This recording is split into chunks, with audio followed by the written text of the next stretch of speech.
What's up, guys? I'm Hasan.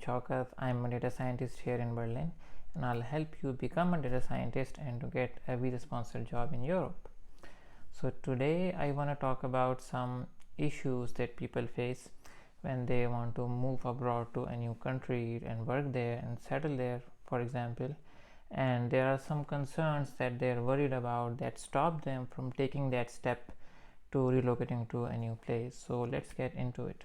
The first thing that I heard from many people is that relocating to a new country makes you go far away from your friends and your family, the people you love and care about, and that is a horrible place to be. It's a horrible situation. You might feel lonely, you might get depressed, and it's just discomfortable and not at all recommended. Well, that's at least to some extent true. You do get far away from the people you know, the people that you used to be around with, and that's absolutely true.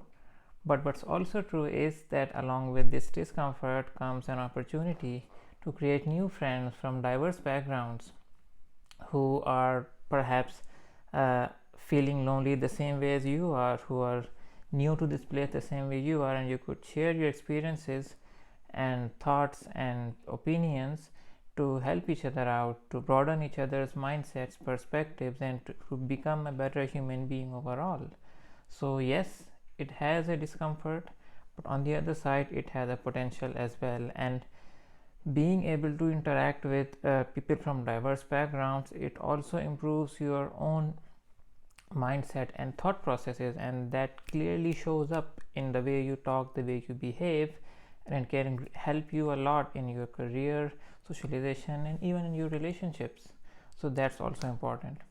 And I personally believe is that every human being should have two types of circle of friends: one comprising of people of your local origin, people born in the same place as you were, people who speak the same language as you do, people who had the same problems as you had in your childhood, and the amazing facts and memories associated with that. And so that circle of friends make you realize your dignity, your origins, and where you originated in the world. And then there's another circle of friends that everyone should also have, comprising of people from diverse backgrounds whose company might improve your imagination, your perception, and you might be able to welcome change, welcome new learnings from your experiences, that and you might be able to learn things that your own society was not able to teach you. That's not perhaps because your society was conservative or racist. No, it was not.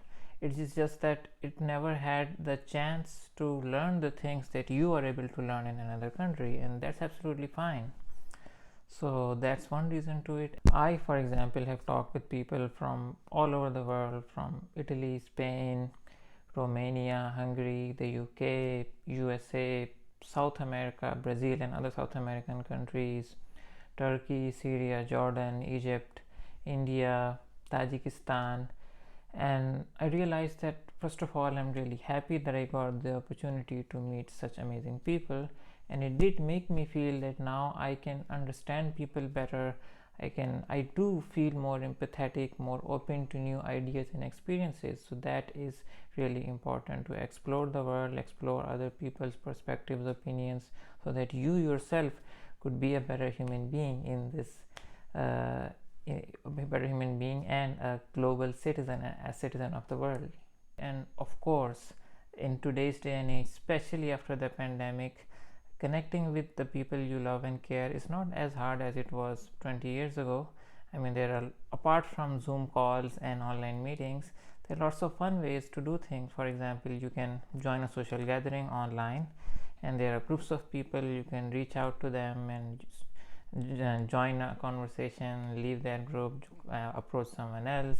So there are lots of other opportunities, games, for example, that you can engage with to stay connected to your old friends and family. So that's not as of a problem as people might think it is.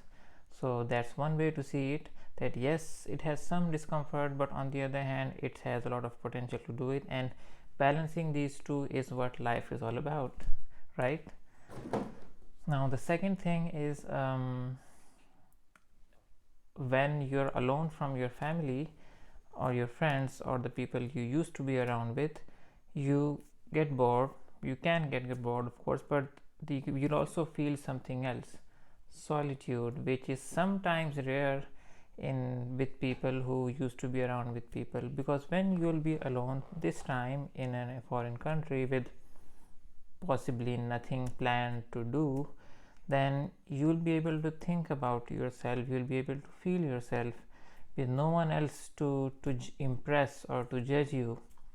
So in pure solitude, people can find their own self, what they want to be, what they are doing up till now, and what they like to do. You can explore new hobbies from it, and that's a whole lot of other there are a whole lot of other possibilities that you can explore within you, and that can completely change your personality in a better way. Another problem that people oftentimes have is discrimination. I mean, they are afraid that they might be faced with discrimination, people who hate them and want them to go away, and things like that. And of course, I definitely cannot deny any of the news that's revolving around the world about this hate crimes and racism and discrimination and such. But what I can say is that, well, it really depends on the place you want to travel to. Some places are more resistant to international, some places are less, some cities are more resistant, some cities are less. So it completely depends on the city, the place, the town that you're trying to relocate to. And what I can say is that, well, no city or country can ever be absolutely free from crime. There would be some sort of crime happening somewhere in a city, and that might catch the news. So just watching the news and thinking that, oh, that's how I would end up if I go into that city, is, I think, not the best solution. What really matters is how you feel like while living in a city. For example, if you ask me how is it life in Berlin, I can say that I pretty much have not felt any discrimination at all, although some people might disagree, but I personally haven't. And I'm really satisfied with the life here, with the acceptance of international people and opinions and thoughts here, and cultures and values. So I really like it here. So what you can do is ask the people who are living in the city that you want to live in, and ask them how do they feel like. That's the best information you can get to assess whether the place you are trying to relocate to is a good fit or not. The next thing is patriotism, and I mean, that's a really interesting topic. Many people think that, well, all those who leave their country and their fellow men and go somewhere else and work and spend their lives there, they are not patriotic. They don't love their country, they don't even care about it, that's why they left it, right? Well, that's at least that's what I heard about patriotism from many people who are patriotic, so to say. But I slightly disagree with it. I think that there are many misconceptions about the word patriotism to begin with, and that is, patriotism is, first of all, not just about sitting in your country all the time and not moving away. It can be expressed in several other forms. For example, you can live abroad and gain experience and learn from people from around the world and have amazing knowledge and of best practices and ethics and techniques, and then you can come back to your country and teach your people the same best practices to make your country better. That's one way to see it. Another example could be that you move abroad, you live abroad, and you invest money in your home country, for example in real estate if that's affordable, or businesses or startups, to again improve your economy. And for some countries, it's actually currently their biggest source of wealth, so it's not something to ignore. That is another way to see it, is that when you're living abroad, then if your country, for example, is struggling with resources, then living abroad is actually freeing up resources for your fellow countrymen who do not have the opportunity to live abroad and to move around.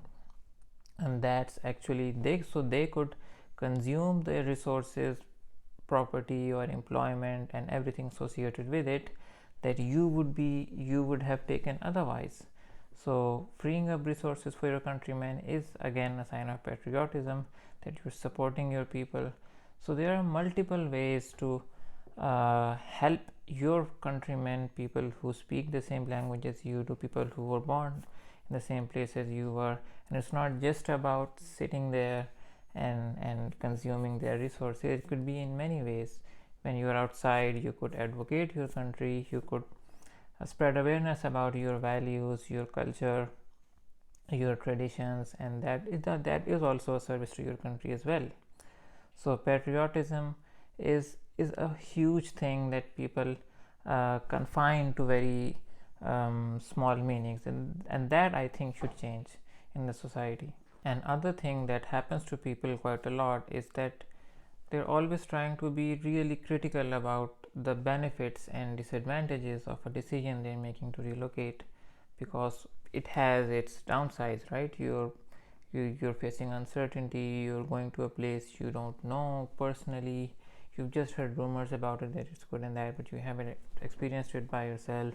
You will be far away from the people you know, you will be forced to create new conversations, so it's a bit of discomfort. So people think that unless I'm being offered a really amazing lifestyle or work or whatever, only then I should take the step to live abroad, live somewhere outside my country. Otherwise I shouldn't take the offer, because it might feel rational to do that, right? Because if there's no huge advantage somewhere else, why leave the comfort you have in your home country, right? It seems rational. But the thing is that, well, not quite. There's a catch, and the catch is that we try to make decisions based on things that we know right now, and the things we know right now might not be everything that's beneficial to us. I mean, the opportunities we never saw in our lifetime, we won't be able to assess them without exploring them in the first place. So there's a really good concept in artificial intelligence. Actually, it's in reinforcement learning, to be precise. It's called exploration, exploitation, tradeoff. What it generally means is that, for example, if you're going to a restaurant, you could either choose the best restaurant that you already know, that's exploitation, using the information to get the best decision, or you could go to a new restaurant and try to see how its food is. Now the new restaurant, that's exploration. The new restaurant could be either better than your best one or worse than your best restaurant. So you could get sometimes you could get disappointed, other times you'd be surprised and extremely happy. And so all that is part of your life, all that is deliberately designed and put into artificial intelligence systems, and that's important to their overall learning. So trying things whose outcome you don't know is actually a part of the overall optimization. It is rational to explore things whose outcome you don't know, so that in the future you could rationally make better decisions. So exploration is always a part of the real is always a part of the plan of the real rational thinkers, because they know that their own thinking is limited and they have to expand it by exploring and learning and getting new experiences. So that was it. If you have any other worries or concerns about moving abroad, then let us know in the comments. And I'm also starting a Facebook community of like-minded people who are all trying to achieve, or who are all trying to get a visa sponsored job in other countries. So click the link below to join that community and ask questions, connect with like-minded people, get answers, or post your situations, post your experiences, and ask expert opinions as to how could you have done things better.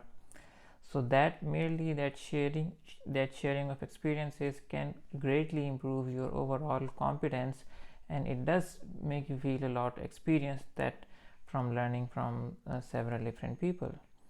So that was it. and I'll see you next time.